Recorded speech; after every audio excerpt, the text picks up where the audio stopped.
ಸೇರಿರೋ ಉದ್ದೇಶ ಏನಂದ್ರೆ ಕಳೆದ 4 ತಿಂಗಳ ಹಿಂದೆ ಒಂದು ಅಕಸ್ಮಾತ್ ಸಾವಾಗಿತ್ತು. ಅದು ನಮ್ಮ ಸ್ವಂತ ಭಾವ ಮತ್ತೆ ನಮ್ಮ ತಂಗಿ ಇದ್ದಿದ್ದು ಸ್ಥಳದಲ್ಲಿ. ಅವರು ನಮ್ಮ ಫ್ಯಾಮಿಲಿ ಇಡೀ ಫ್ಯಾಮಿಲಿಗೆನೆ 9 ಜನದ ಹೆಸರು ಕೊಟ್ಟಿದ್ರು.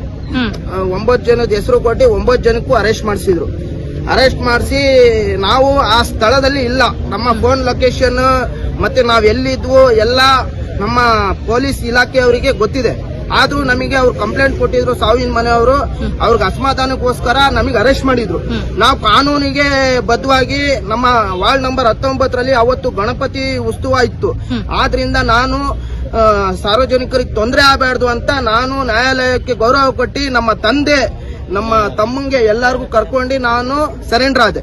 ನೇರವಾಗಿ ಸರೆಂಡರ್ ಆದ್ಮೇಲೆ ನಾನು ನ್ಯಾಯಾಲಯದಿಂದ ಹೊರಗಡೆ ಬಂದ್ಮೇಲೆ ನನ್ನ ಕುಟುಂಬಕ್ಕೆ ಅಂಗಡಿಗಳ ಹತ್ರ ಮನೆಗಳ ಹತ್ರ ಜೀವ ಬೈದ್ರಕ್ಕೆ ಬಹಳ ಹಿಂಸೆ ಮಾಡ್ತಿದ್ದಾರೆ. ನಾನು DSP ಸಾಹೇಬ್ರಿಗೆ ಮತ್ತೆ ನಮ್ಮ ಸರ್ಕಲ್ ಇನ್ಸ್ಪೆಕ್ಟರ್ ಸಾಹೇಬ್ರಿಗೆ ನಮ್ಮ ಪೊಲೀಸ್ ಇಲಾಖೆ ಅವರಿಗೆಲ್ಲರಿಗೂ ವಿಡಿಯೋ ಸಮೇತ ಅರಸೀಕೆರೆಯಲ್ಲಿ ಗಾಂಜಾ ಮತ್ತೆ ಮಟ್ಕಾ ದಂಧ ಆಡ್ಸೋರು ನಮ್ಮ ಮೇಲೆ ದೌರ್ಜನ್ಯ ಮಾಡ್ತಿದ್ದಾರೆ. ಅವರು ಸಾವಿನ ಮಾಡೋರ್ ಕಡೆಯವ್ರು ಅಂತಾನು ಗೊತ್ತಿಲ್ಲ, ಏನಂತ ನಮ್ಗೆ ಗೊತ್ತಿಲ್ಲ. ಇಷ್ಟಕ್ಕೊಂದು ಹಿಂಸೆ ಕೊಡ್ತಿದ್ದಾರೆ ಅಂದ್ರೆ ಅಷ್ಟು ಹಿಂಸೆ ಕೊಡ್ತಿದ್ದಾರೆ.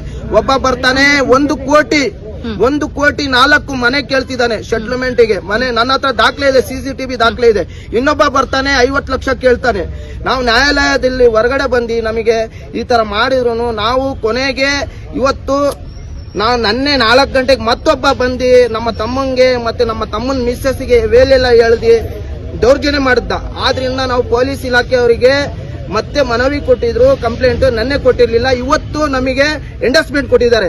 ಅವರಿಗೆ ಕೂಡಲೇ ನಾವು ಅರೆಸ್ಟ್ ಮಾಡ್ತೀವಿ, ನಿಮ್ಗೇನಿದೆ ನಾವು ಸಾಲ್ವ್ ಮಾಡ್ಕೊಡ್ತೀವಿ. ನಮ್ಮ ಒಬ್ಬ ಅಣ್ಣ ಇವ್ರಿಗೆ ಎದುರಿ ಊರೇ ಬಿಟ್ಟು ಅಂಗಡಿ ಸಮೇತ ಊರು ಬಿಟ್ಟು ಬೇರೆ ಊರಲ್ಲಿ ಸಂಸಾರ ಮಾಡ್ತಿದ್ದಾನೆ. ಆ ತರ ಲಾಂಗಿನ ದೌರ್ಜನ್ಯ ಎಲ್ಲ ಮಾಡಿದ್ದಾರೆ. ದಯವಿಟ್ಟು ನಮಗೆ ಪೊಲೀಸ್ ಇಲಾಖೆಯವರು ಸಹಕಾರ ಮಾಡ್ಕೊಡ್ತೀನಿ ಅಂತ ಹೇಳಿದ್ದಾರೆ. ದಯವಿಟ್ಟು ಇದಕ್ಕೆ ಕೂಡಲೇ ಕ್ರಮ ತಗೊಂಡು ನಮಗೆ ಸಹಕಾರ ಮಾಡಿಕೊಡ್ಬೇಕು. ಅಲ್ಲಿ ಆಗಿದ್ದು ಆಕ್ಸಿಡೆಂಟ್ ಕೇಸಲ್ಲಿ ನಾನು ನಮ್ಮ ಯಜಮಾನ್ರು ಇದ್ದಿದ್ದು. ನನ್ನ ಯಜಮಾನ್ರು ನನ್ನ 2 ಮಕ್ಕಳು, ಆಕೆ ಯಜಮಾನ್ರು ಅವರು 2 ಮಕ್ಳು ಇದ್ದಿದ್ದು.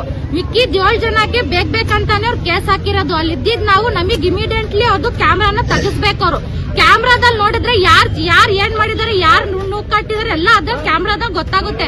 ನಮಗ್ ಕ್ಯಾಮ್ರಾ ತೆಗಿಲೇಬೇಕು. ನಮಗ್ ಕ್ಯಾಮ್ರಾ ತೆಗ್ಲಿಲ್ಲ ಅಂದ್ರೆ ನಾವ್ ಇಲ್ಲೇ ಸತ್ಯಾಗ್ರಹ ಮಾಡಕ್ಕೂ ರೆಡಿ ಇದೀವಿ ಅಷ್ಟೇ. ನಮಗ್ ಕ್ಯಾಮ್ರಾ ತೆಗಿಬೇಕು. ಕರ್ಕೊಂಡ್ ಹೋದಾಗ ಅಲ್ಲೂ CCTV ಕ್ಯಾಮ್ರಾ ಇರುತ್ತಲ್ಲ, ಗೌರ್ಮೆಂಟ್ ಹಾಸ್ಪಿಟಲ್ ಅದು ಎಲ್ಲಾರ್ ಕಡೆನೂ ಕ್ಯಾಮ್ರಾ ಇರುತ್ತೆ. ಆ ಕ್ಯಾಮ್ರಾನು ತೆಗಸ್ ನೋಡ್ಲಿ, ಯಾರು ನುಗ್ಗಾಟಿದ್ದಾರೆ, ಯಾರು ಹೊಡೆದಿದ್ದಾರೆ, ಯಾರಿಗೂ ಅದೇನಕ್ಕೆ ತೆಗ್ದಿಲ್ಲ ಕ್ಯಾಮ್ರಾ. ಫಸ್ಟ್ ಕ್ಯಾಮ್ರಾ ತೆಗೆದಿರಿ, ಏನ್ ಮಾಡ್ತಿದ್ರೆ ಕ್ಯಾಮ್ರಾ ತೆಗೆದ್ರೆ ಎಲ್ಲಾರು ಗೊತ್ತಾಗುತ್ತೆ. ಎಲ್ಲಾದು ನ್ಯೂಸ್ ಲೀಕ್ ಆಗುತ್ತೆ. ಕ್ಯಾಮ್ರಾ ತೆಗೆದ್ರೆ ಯಾರು CCTV ಫೋಟೋನ ತೆಗಿಸ್ಬೇಕು. ನಮಗ್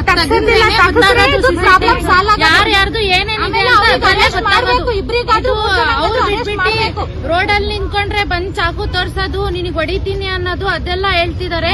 ನೀವೇನದು ನಮ್ದು ಚಿಕ್ಕ ಜನಕ್ಕೆ ಇವಾಗ ಕೆಲ್ಸಕ್ಕೆ ಹೋಗ್ಬೇಕಾಗತ್ತೆ, ಎಲ್ಲಾರ ಹೋಗ್ಬೇಕಾಗತ್ತೆ. ಹಿಂದೆ ಲಾಗ್ ತಗೊಂಡ್ ಬಂದ್ಬಿಟ್ರೆ ನಾವ್ ಏನ್ ಮಾಡೋದು? ಅಡ್ಜಸ್ಟ್ ಮಾಡ್ತೀವಿ ಯಾರು ಹೇಳ್ತಿರೋದು?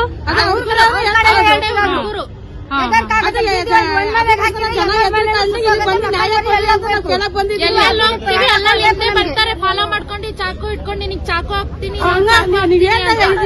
ಮಕ್ಕಳು ಸ್ಕೂಲ್ ಹೋಯ್ತು, ಎಲ್ಲ ಹೋಯ್ತಪ್ಪ. ಇವಾಗ